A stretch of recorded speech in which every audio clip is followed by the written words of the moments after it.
অতীতৰ সকলো বিখ্যাত বা ডাঙৰ মানুহক কোনোবাই মনত ৰাখেনে? আপুনি বাৰু তেনে কোনো বিখ্যাত ব্যক্তিক মনত ৰাখিছেনে?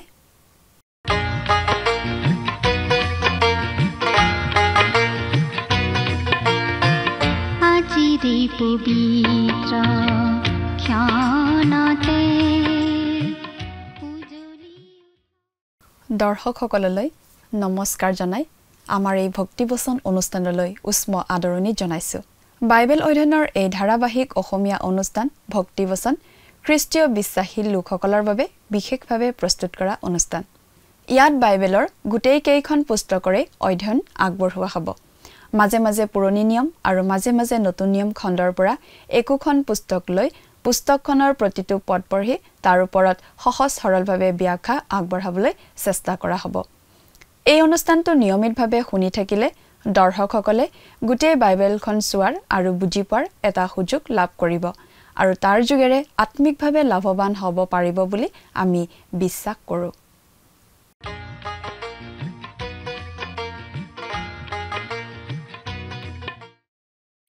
প্ৰিয় দৰ্শক, আমাৰ আগৰটো অনুষ্ঠান যদি আপুনি চাইছিল তেনেহ'লে আপোনাৰ নিশ্চয় মনত আছে যে আগৰটো অনুষ্ঠানত বাইবেলৰ পুৰণি নিয়ম খণ্ডৰ উপদেশক নামৰ পুস্তকখনৰ ৩ নম্বৰ অধ্যায়ৰ ভিত্তিত আগবঢ়োৱা আলোচনা শুনিবলৈ পাইছিলোঁ। আজিৰ অনুষ্ঠানত এই উপদেশক নামৰ পুস্তকৰ ৪ নম্বৰ অধ্যায়ৰ ভিত্তিত আগবঢ়োৱা আলোচনা আমি শুনিবলৈ পাম। ৩ নম্বৰ অধ্যায়ত আমি পালোঁ চলোমনে এটা জীৱন দৰ্শন গ্ৰহণ কৰিলে, যিটোক আমি নিয়তিবাদ বুলি ক'ব পাৰোঁ।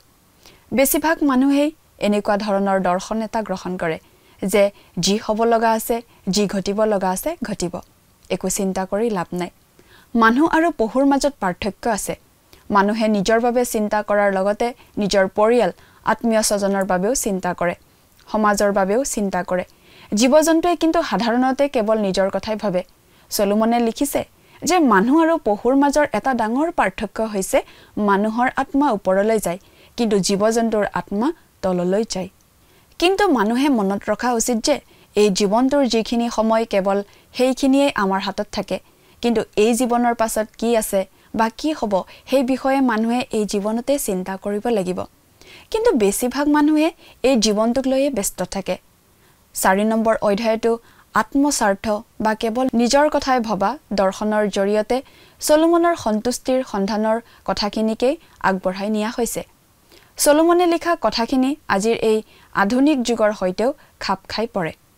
আজিৰ কোনো ৰাজনৈতিক দৰ্শনৰ নিচিনা কথাই যেন চলোমনে লিখিছিল এনেকুৱা লাগে।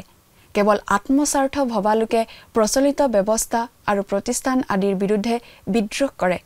সাধাৰণতে তেনে লোক প্ৰচলিত ব্যৱস্থাৰ বিৰোধী হোৱাই দেখা যায়। অৱশ্যে যি ব্যৱস্থাই নচলক কিয়, যিয়েই শাসন কৰি নাথাকক কিয়, দুখীয়া লোকসকলক সদায় নিপীড়িত হোৱাই দেখা যায়। স্পষ্টকৈ ক'বলৈ গ'লে দুখীয়াই সদায় বঞ্চিত হৈ থাকিবলগীয়া হয়। সেই বিষয়ে প্ৰায় একো প্ৰশ্নই উত্থাপন নহয়। তেওঁলোক নিপীড়িত হৈয়ে থাকে। এনে বিশেষ সন্ধিখনতে আৰম্ভ হয় প্ৰতিবাদী আন্দোলন। এয়া চলোমনৰ সময়ৰ কথা আৰু পৃথিৱীৰ অৱস্থাটো এতিয়াও বৰ বেছি সলনি হোৱা নাই বুলি ক'ব পাৰি। কথাবোৰ অধিক বহলাই জানিবৰ বাবে আহকচোন এতিয়া আমি মূল আলোচনাটোৰ মাজলৈ আগবাঢ়ি যাওঁ। আমাৰ মহান ত্ৰাণকৰ্তা প্ৰভু যীশুখ্ৰীষ্টৰ নামত নমস্কাৰ। প্ৰিয় শ্ৰোতা, আশা কৰোঁ মহান পিতা পৰমেশ্বৰে আপোনাক ভালে কুশলে ৰাখিছে। প্ৰিয় শ্ৰোতা, আমি আজি কিছুদিনৰ পৰা বাইবেলৰ পুৰণি নিয়ম খণ্ডৰ উপদেশক নামৰ পুস্তকখনৰ অধ্যয়ন চলাই আছোঁ। এই কথা আপোনাৰ নিশ্চয় মনত আছে যদিহে আপুনি আমাৰ এই ভক্তিবচন অনুষ্ঠানটো নিয়মিতভাৱে শুনি আছে। যোৱা অনুষ্ঠানত আমি এই উপদেশক পুস্তকখনৰ ৩ নম্বৰ অধ্যায়ৰ আলোচনা আগবঢ়াইছিলোঁ। এই উপদেশক পুস্তকখন লিখিছিল ৰজা চলোমনে। চলোমন ৰজাই জীৱনত সুখ শান্তি বিচাৰি নানান উপায়, নানান দৰ্শন অৱলম্বন কৰি চাইছিল। সেই সকলোবোৰ উপায় অৱলম্বন কৰি তেওঁ কি সিদ্ধান্তত উপনীত হৈছিল সেইবোৰ কথাকেই তেওঁ এই উপদেশক পুস্তকত লিখিছে। আৰু সদৌ শেষত সেই সকলোবোৰ পৰীক্ষা নিৰীক্ষাৰ পাছত তেওঁ যিটো আচল সিদ্ধান্তত উপনীত হৈছিল সেই সিদ্ধান্তৰ কথাও তেওঁ এই পুস্তকখনত লিখিছে। আমি এতিয়া যিবোৰ কথা আলোচনা কৰি আছোঁ তাত ৰজা চলোমনে কেনেধৰণে বিভিন্ন উপায়েৰে নিজৰ আত্মাক সন্তুষ্ট কৰিবলৈ চেষ্টা চলাইছিল ঈশ্বৰৰ কথা নভবাকৈ ঈশ্বৰক পিঠি দি সেই সকলো কথা আলোচনা কৰি আছোঁ আজি আমি উপদেশক পুস্তকখনৰ 4 নম্বৰ অধ্যায়টোৰ আলোচনা হাতত ল'ব খুজিছোঁ আমি ইতিমধ্যে পাই আহিছোঁ যে চলোমন ৰজাই জীৱনটো বিভিন্ন ধৰণে জি চাইছিল তেওঁ যিহেতু অতি শক্তিশালী আৰু ধনী ৰজা আছিল তেওঁৰ একোৰেই অভাৱ নাছিল অনেক পত্নী তেওঁৰ আছিল অনেক ঘোঁৰা আছিল বিশাল অট্টালিকা আছিল তেওঁ শাৰীৰিক আমোদ প্ৰমোদত মত্ত হৈ চাইছিল শাৰীৰিকভাৱে যিমান ধৰণৰ ভোগ বিলাস থাকিব পাৰে বা আমি কল্পনা কৰিব পাৰোঁ সেই সকলো তেওঁ অবাধে উপভোগ কৰি চাইছিল তেওঁৰ বাবে একো বাধা নাছিল কাৰণ তেওঁ আছিল ৰজা কিন্তু সেই ভোগ সম্ভোগে তেওঁৰ মনত শান্তি দিব পৰা নাছিল বহু পত্নী উপপত্নীৰ সান্নিধ্যই তেওঁৰ হৃদয়খন পুৰাব পৰা নাছিল তেওঁ কৈছিল সকলো অসাৰ একো নতুনত্ব নাই তেওঁ বস্তুবাদী ভাৱধাৰাৰে জীৱন কটায়ো চাইছিল যি লাগে তাকেই আহৰণ কৰিছিল কিন্তু উপচি পৰা বয় বস্তু আদিয়েও তেওঁক সন্তুষ্টি দিব পৰা নাছিল তেওঁ ভাগ্যক ধিয়াই জীয়াই থকা মানুহৰ নিচিনাকৈ জীৱন ধাৰণ কৰিও চাইছিল কিন্তু সেইদৰেও তেওঁ সন্তুষ্ট হ'ব পৰা নাছিল তেওঁ এনেদৰে নানান উপায়েৰে হৃদয়ক শান্ত কৰিব খুজিছিল কিন্তু পৰা নাছিল তেওঁ ক'বলৈ বাধ্য হৈছিল অসাৰ অসাৰ সকলো অসাৰ এতিয়া আমি 4 নম্বৰ অধ্যায়টোলৈ আহিছোঁ আৰু ইয়াত তেওঁ দাম্ভিক আৰু অহংকাৰী হৈ হৃদয়ক সন্তুষ্ট কৰিবলৈ চেষ্টা কৰা আমি দেখা পাম এই বিষয়ে প্ৰথম পদটি পাঠ কৰি দিছোঁ শুনিবচোন পাছে মই ঘূৰি সূৰ্যৰ তলত যি সকলো অত্যাচাৰ কৰা যায় সেই সকলো চালোঁ চোৱা অত্যাচাৰ পোৱা লোকবিলাকৰ চকুলো বৈছে কিন্তু তেওঁবিলাকক সান্তনা কৰোঁতা কোনো নাই আৰু তেওঁবিলাকক অত্যাচাৰ কৰোঁতাবিলাকৰ ফালে বল আছে কিন্তু তেওঁবিলাকক সান্তনা কৰোঁতা কোনো নাই প্ৰিয় শ্ৰোতা এই কথা যে সত্য আজিৰ বিভিন্ন ধৰণৰ ব্যৱস্থাই তাক সদায় প্ৰমাণ কৰি আহিছে আজি চলাওঁতা বা শাসনকৰ্তা যিয়েই নহওক কিয় দুখীয়াসকলে সদায় অত্যাচাৰ ভুগিয়েই আছে আৰু সেইবোৰৰ ফলতেই আৰম্ভ হয় বিদ্ৰোহ তথাপিতো অত্যাচাৰী শাসকক কওঁতা কোনো নাই যোনেই শাসন নকৰক কিয় দুখীয়া লোকসকলে সদায় দুখ লগা অৱস্থাতেই থাকিব লগা হয় এই কথাও চলোমনে বুজি পাইছিল 2 নম্বৰ পদ এই হেতুকে বৰ্তমানে জীয়াই থকা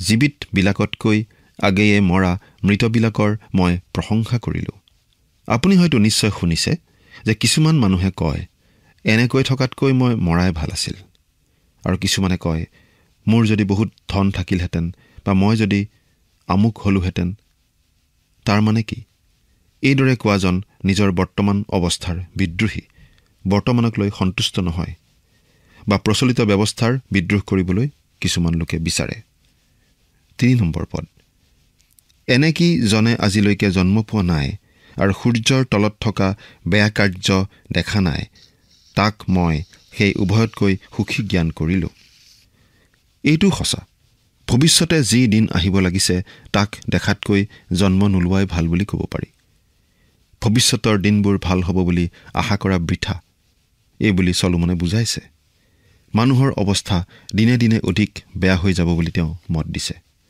4 নম্বৰ পদ পাছে মই সকলো পৰিশ্ৰম আৰু নিপুণতাৰে কৰা প্ৰত্যেক কাৰ্য কৰা চাই বুজিলোঁ যে ইয়াৰ কাৰণে মানুহ ওচৰ চুবুৰীয়াৰ পৰা ঈৰ্ষাপ্ৰাপ্ত হয় ইও অসাৰ আৰু বতাহক ধৰিবলৈ চেষ্টা কৰা মাত্ৰ সকলো দেখি শুনি কিছুমান মানুহে প্ৰচলিত ব্যৱস্থাৰ বিৰুদ্ধে বিদ্ৰোহ কৰি সকলো সলনি কৰিবলৈ চেষ্টা কৰে অন্যায়ৰ বিৰুদ্ধে বিদ্ৰোহ কৰাটো বাৰু ভাল কথা কিন্তু ভাল কাম কৰিলেও যদি আনে ঈৰ্ষা আৰু হিংসা কৰে তেতিয়ানো কি উপায় আছে আৰু ভাল কাম কৰা মানুহক মানুহে হিংসা নকৰাও নহয় ভাল কাম কৰি সমাজখন সলনি কৰিবলৈ চেষ্টা কৰিও মানুহৰ পৰা গৰিহণা পোৱা লোকৰ কথাটো চিন্তা কৰি চাওকচোন তেওঁলোকে নিশ্চয় কয় এইবোৰ কৰি একো লাভ নাই অসাৰ অসাৰ সকলো অসাৰ 5 নম্বৰ পদ অজ্ঞান মানুহে হাত খাবদি থাকি নিজকে খায়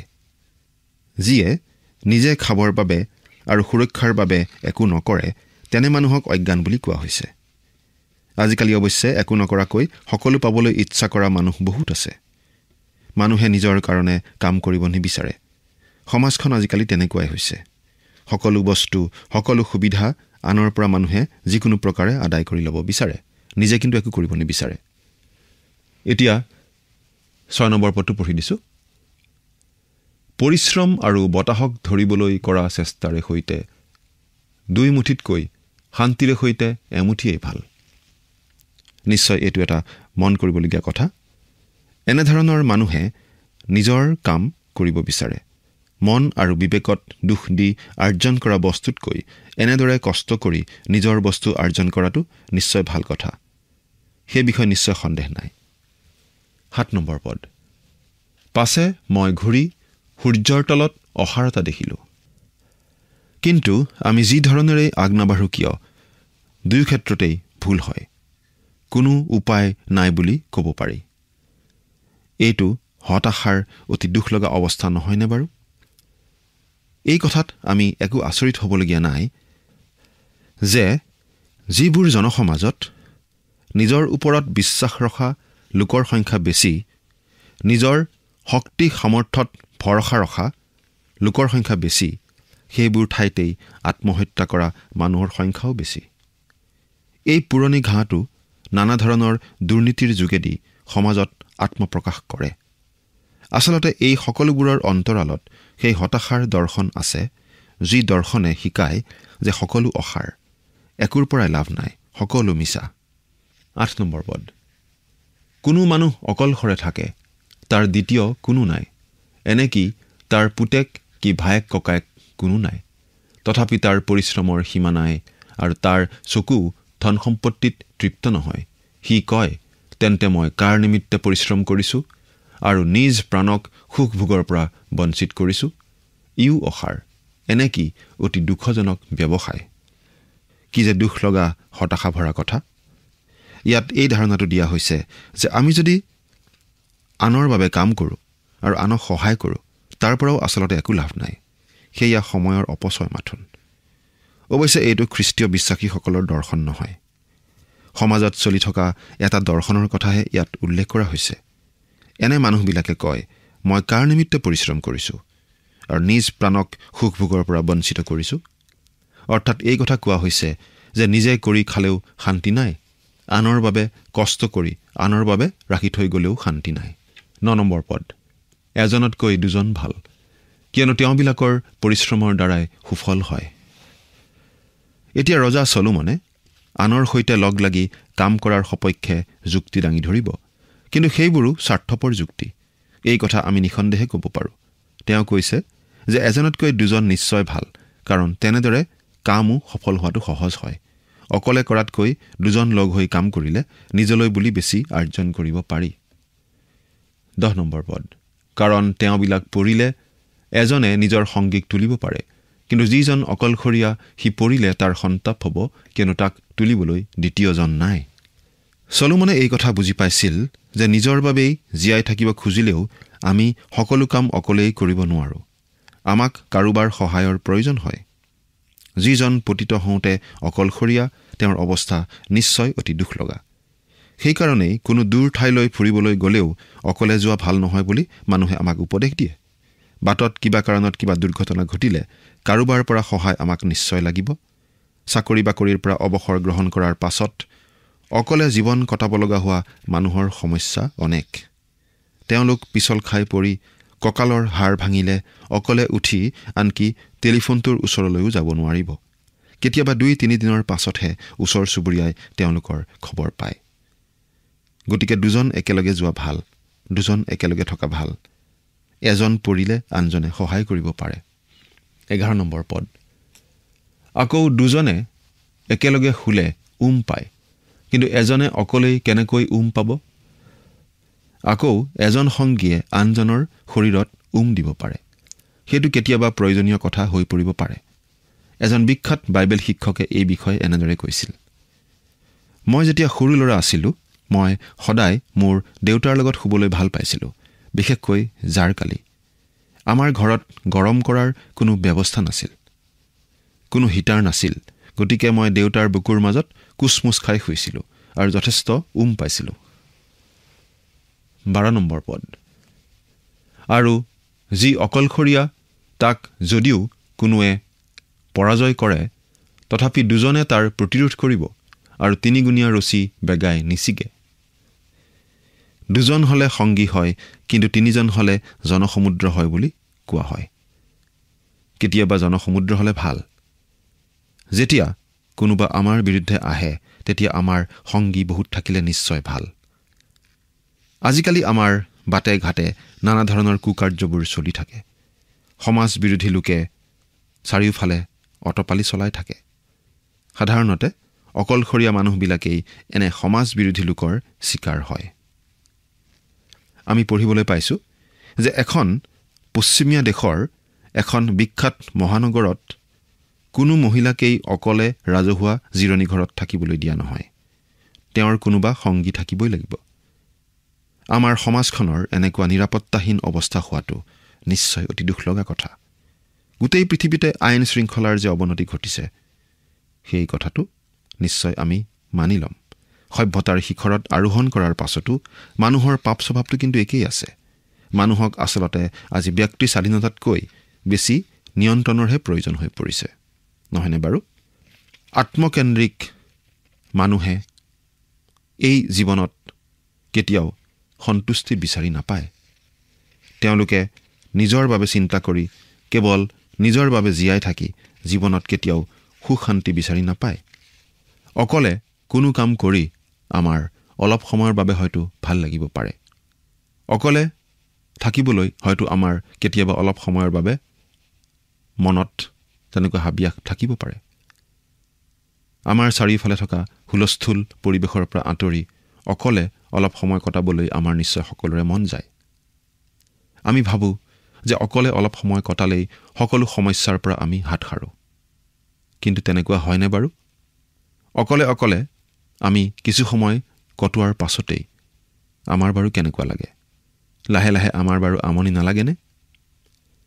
প্ৰিয় শ্ৰোতা, আপোনাক যদি অকলে কোনো এখন ঠাইত এমাহ থাকিবলৈ কোৱা হয়, কোনো মানুহ লগ নোপোৱাকৈ আপুনি বাৰু থাকিব পাৰিবনে? আপোনাৰ বাৰু কেনেকুৱা লাগিব চিন্তা কৰি চাওকচোন। অকলে থাকি আমাৰ এসময়ত আমনি লাগেই। অকলে ভ্ৰমণ কৰিও আমাৰ নিশ্চয় ভাল নালাগে। সেইকাৰণে এনেকুৱা বহুতো লোক আছে যে তেওঁলোকে মেল মিটিং আদি যেতিয়া কৰিবলৈ যায় লগতে নিজৰ পত্নীকো লৈ যায়। এই কথা আমি নিশ্চয় স্বীকাৰ কৰিব লাগিব যে আমিও ভ্ৰমণ কৰোঁতে আমাৰ লগত কোনোবা সংগী থাকিলে নিশ্চয় বেছি ভাল পাওঁ। অকলে অকলে অচিনাকি ঠাইলৈ গৈ কেতিয়াও ভাল নালাগে, নহয়নে বাৰু? এতিয়া আমি 13 নম্বৰ পদটোৰ পৰা পাঠ কৰিম। ইয়াত এনেদৰে লিখা আছে, শুনিবচোন। যি অজ্ঞান বৃদ্ধ ৰজাই কোনো পৰামৰ্শ ল'বলৈ আৰু নুবুজে, এনে ৰজাতকৈ জ্ঞানবান দুখীয়া ডেকাই ভাল। কথাটো ভালদৰে মন দি চাওকচোন। অজ্ঞানী আৰু বৃদ্ধ ৰজাক সাধাৰণতে আমি জ্ঞানী বুলি ভাবোঁ।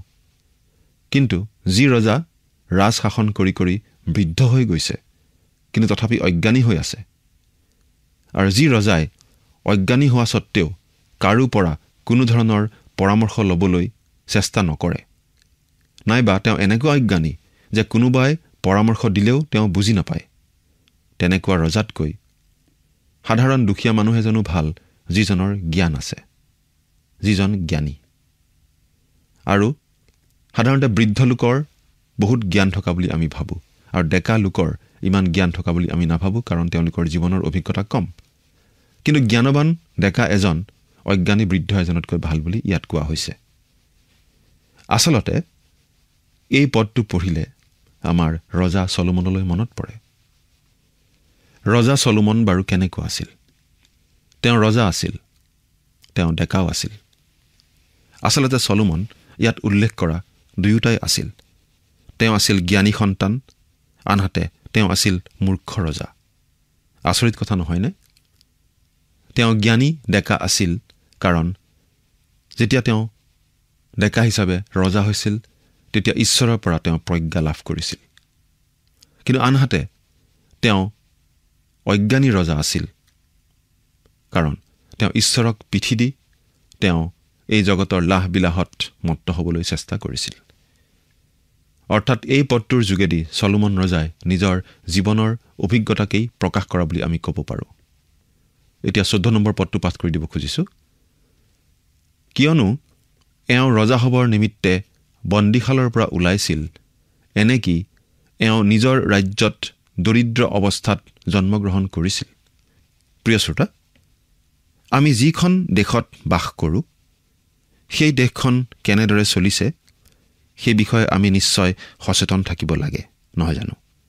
কাৰণ আমাৰ দেশখন চলিছে কিছুমান চলাওঁতাৰ দ্বাৰাই, কিছুমান ব্যৱস্থাৰ দ্বাৰাই। আৰু দেশখন যদি বেয়াকৈ চলে তেনেহ'লে সেই কথাটোৱে আমাৰ সকলোৰে জীৱনত প্ৰভাৱ পেলায়। যদি দেশখন বেয়াকৈ চলে বহুতো মানুহ দুখীয়া হৈ যায় আৰু বহুতো মানুহ লাহে লাহে ধনী হৈ যায়। কিছুমান মানুহে অৱশ্যে প্ৰতিবাদ কৰাৰ সুবিধা পায়, কিন্তু বহুতেই সেই সুবিধাও নাপায়। নানা ধৰণৰ দুৰ্নীতিয়ে আমাৰ পৃথিৱীখন আজি জুৰুলা কৰিছে। দুৰ্বল অসহায় মানুহে কষ্ট ভোগ কৰিছে। গতিকে আমাৰ যদি কিবা কৰিবলগীয়া থাকে আমি নিশ্চয় কৰা উচিত। প্ৰিয় শ্ৰোতা, ৰজা চলোমনে অকলে থাকি, সংগৰ লগত থাকি জীৱনটো পৰীক্ষা কৰি চাইছিল। অকলশৰীয়া হৈও তেওঁ পৰীক্ষা কৰি চাইছিল আৰু নানান সংগীৰ লগত তেওঁ পৰীক্ষা কৰিও চাইছিল। কিন্তু সেই পৰীক্ষা নিৰীক্ষাৰ আঁৰত তেওঁ গম পাইছিল যে সূৰ্যৰ তলত, মানে জাগতিক ক্ষেত্ৰত অকলে থকাতকৈ লগ লাগি থকাটো ভাল। তিৰোতা মানুহৰ কাৰণেও নিৰাপদ। কিন্তু এই কোনোটো কথাই হৃদয়ক সন্তুষ্ট কৰিব নোৱাৰে। এতিয়া আমি 15 নম্বৰ পদটো পঢ়ি দিব খুজিছোঁ। মই দেখিলোঁ যে যি ডেকাই, অৰ্থাৎ দ্বিতীয়জনে তেওঁৰ পদত ৰাজত্ব পালে, সূৰ্যৰ তলত অহা যোৱা কৰা সকলো জীয়া প্ৰাণী সেইজনৰ ফলীয়া হ'ল। অৰ্থাৎ যদিহে আগতে কোনো অজ্ঞানী বৃদ্ধ ৰজাই দেশত শাসন কাৰ্য চলাইছিল, সেই ৰজাৰ অধীনত মানুহবোৰে নিশ্চয় নানা ধৰণৰ দুখ কষ্ট ভোগ কৰিবলগীয়া হৈছিল। আৰু যেতিয়া সেই ৰজাৰ শাসনকাল অন্ত হ'ল আৰু সেই ৰজাৰ ঠাইত এজন ডেকাই শাসনভাৰ ল'লে, যিজন ডেকা জ্ঞানী, তেতিয়া সকলোৱে সেই ডেকাৰ ফলীয়া হ'ল। কাৰণ যিহেতু তেওঁ জ্ঞানী ডেকা, তেওঁৰ পৰা সকলোৱে ভাল ফল, ভাল ৰাজত্ব আশা কৰিব পাৰে। তেওঁক সকলোৱে নিশ্চয় আদৰি ল'ব। 16 নম্বৰ পদ। যি লোকবিলাকৰ ওপৰত তেওঁ ৰজা হ'ল, সেই লোকবিলাকৰ সীমা নাই। তথাপি ভাবিকালৰ লোকবিলাকে তেওঁত আনন্দ নকৰিব। অৱশ্যে ইও অসাৰ আৰু বতাহক ধৰিবলৈ চেষ্টা কৰা মাত্ৰ। ইয়াতে আন এটা গুৰুত্বপূৰ্ণ কথা ৰজা চলোমনে প্ৰকাশ কৰিছে। সেই জ্ঞানী ডেকাজন যেতিয়া ৰজা হৈছিল, মানুহবিলাকে এজন অজ্ঞানী বৃদ্ধ ৰজাৰ পৰা হাত সাৰিলোঁ বুলি ভাবি তেওঁক আদৰি লৈছিল। সকলোৱে তেওঁক আদৰি লৈছিল। আৰু যিমানবোৰ মানুহে তেওঁক আদৰি লৈছিল সেই মানুহৰ সীমা সংখ্যা নাই। তেওঁৰ ৰাজত্ব হয়তো বহুদিন চলিছিল আৰু তেওঁৰ ৰাজ্য হয়তো অতি বিশাল আছিল। কিমান লোকৰ ওপৰত তেওঁ শাসনভাৰ চলাইছিল সেই লোকৰ সীমা সংখ্যা নাছিল। তথাপি ইয়াত ৰজা চলোমনে এই বুলি কৈছে যে সেই ৰজাৰো কোনো চিনচাব নোহোৱা হ'ব। ভাবি কালৰ, ভৱিষ্যৎ কালৰ মানুহবিলাকে সেই ৰজাক লৈ কেতিয়াও আনন্দ নকৰিব। আৰু সেয়েহে তেওঁ কৈছে, এনেদৰে বিখ্যাত ৰজা হোৱাও আচলতে অসাৰ, বতাহক ধৰিবলৈ কৰা চেষ্টা মাত্ৰ। প্ৰিয় শ্ৰোতা, চলোমনে ডেকাকালৰ পৰা বৃদ্ধলৈকে ৰাজত্ব কৰিছিল। তেওঁ জ্ঞানী আছিল আৰু মূৰ্খামিও কৰিছিল। দ্বিতীয়জনে ৰাজত্ব পালে বুলি কোৱাৰ দ্বাৰা এটা ডাঙৰ কথা কৈছে। তেওঁ নিজেও আচলতে প্ৰথম নাছিল, কিন্তু দ্বিতীয় সন্তান আছিল। তেওঁৰ মাতৃ বৎসেবাৰ প্ৰথম সন্তানটি মৰিছিল। ঠিক একেদৰে ইছহাকো প্ৰথম সন্তান নাছিল আৰু জাকুবো দ্বিতীয় সন্তানহে আছিল, যাক ঈশ্বৰে তেওঁৰ কাৰ্যৰ কাৰণে মনোনীত কৰিছিল। ঠিক একেদৰে আজি আপুনিও যদি নিজকে দ্বিতীয় শ্ৰেণীৰ লোক বুলি ভাবে তেন্তে ভাল কথা, কাৰণ ঈশ্বৰৰ দৃষ্টিত আপুনি প্ৰথম শ্ৰেণী। প্ৰিয় শ্ৰোতা, সূৰ্যৰ তলত পৃথিৱীত ঈশ্বৰক বাদ দি আপুনি যিয়েই নহওক বা যিয়েই নকৰক কিয়, সকলো অসাৰ, একোৱেই হৃদয়ক সন্তুষ্ট কৰিব নোৱাৰে। একমাত্ৰ আমাৰ শান্তিদাতা প্ৰভু যীশুখ্ৰীষ্টইহে আমাক শান্তি দিব পাৰে, আমাৰ হৃদয় সন্তুষ্ট কৰিব পাৰে। তেওঁক আপুনি শান্তিদাতা বুলি বিশ্বাস কৰেনে? আজি আমি এই উপদেশক পুস্তকখনৰ 4 নম্বৰ অধ্যায়ৰ আলোচনা চলালোঁ। কিন্তু আমাৰ পৰৱৰ্তী অনুষ্ঠানত আপোনাক পুনৰ লগ পাবলৈ আশা কৰিলোঁ। আজিলৈ ইমানতেই সামৰিছোঁ। ঈশ্বৰ আপোনাৰ সহায় হওক। আমেন।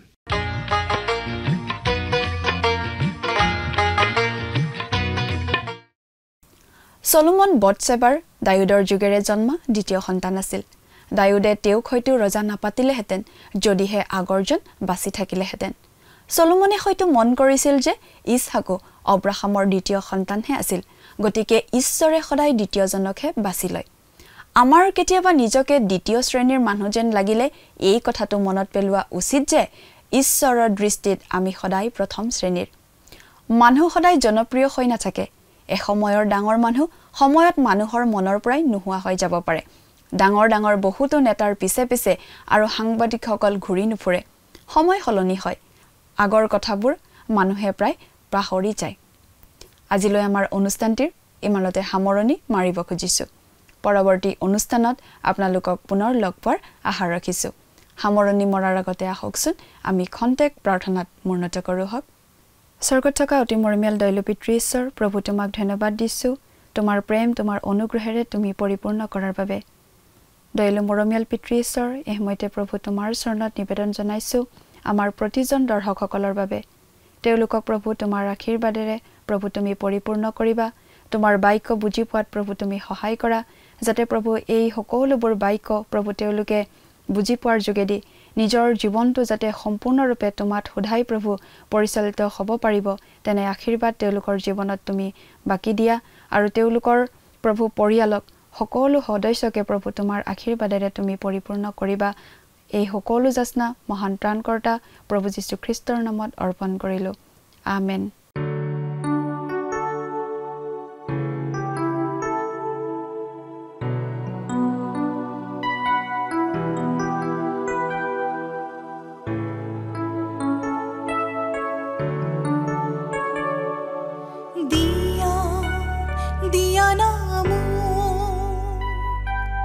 দৰ্শন তোমাৰে প্ৰভু, দিয়া দিয়া নাম দৰ্শন তোমাৰে প্ৰভু, দিয়া দিয়া নাম দৰ্শন তোমাৰে প্ৰভু, দিয়া দিয়া নাম দৰ্শন তোমাৰে প্ৰভু।